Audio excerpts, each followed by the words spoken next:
కిరాక్ సీతకు నేను ఇవ్వలేదు. ఎందుకు కిరాక్ సీత దగ్గర నేను ఎందుకు గివ్ అప్ చేసిన అంటే, యాజ్ అ చీఫ్ ఇద్దరం నేను నిఖిల్ మాట్లాడుకున్నాం, ఇట్లా గేమ్ వద్దు, ఏమున్నా అక్కడ ఆడుకోండి. ఎందుకంటే ఫస్ట్ నిఖిలే నా దగ్గరికి వచ్చి, మా బాడీ పెయిన్స్ ఘోరంగా ఉన్నాయరా, అవ్వట్లేదు నాతోటి, జర చూసి ఆడుకుందాంరా అన్నాడు. నేను అన్నా మీరేం కొట్లాడ పెట్టుకున్నా అక్కడ మాట్లాడుకోండి మామ, ఇక్కడికి వచ్చిన తర్వాత వదిలేద్దాం, అక్కడ ఎంతనన్నా ఫైట్ చేసుకోండి మామ, దాన్ని బట్టి మనకు క్లారిటీ ఉంటుంది ఎంతవరకు ఆడాలని అని ఇద్దరం మాట్లాడుకున్న తర్వాత ఓకే అన్నారు కాబట్టి నేను సైలెంట్ అయినా.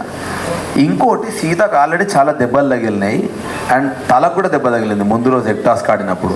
సో నేను సీత వచ్చి తీసుకెళ్తే నేను సడన్గా లేచి పట్టుకుంటే కింద పడితే దెబ్బ తగులుతుంది అన్న ఒక కన్సర్న్ మీద నేను అయిపోయినా. అండ్ ఇంకోటి, మేము ఆల్రెడీ మాట్లాడుకున్నాం. సో నేను ఏం ఎక్స్పెక్ట్ చేసిన అంటే, నిఖిల్ గాడు వచ్చి మేము ఆల్రెడీ మాట్లాడుకున్నాము వద్దురా అని వాడు వచ్చి అన్నాడు కూడా, మనం మాట్లాడుకున్నాం వాళ్ళ ఎక్స్ వాళ్ళకి ఇద్దామని. సోనియా డిఫెండ్ చేసుకుంటూ స్టార్ట్ చేసింది, ఇది మా గేమ్ అని.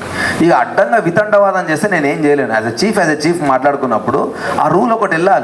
మీరు నిన్న అంత దాకా వచ్చిన వాడు మళ్ళీ ఎక్స్ ఇస్తా అన్న వాడు సడన్గా నిన్న మీరు ఆడారు కదా ఈరోజు మేము ఆడతామని అంటే, ఇక ఇంకేం మాట్లాడతాను నేను దానికి.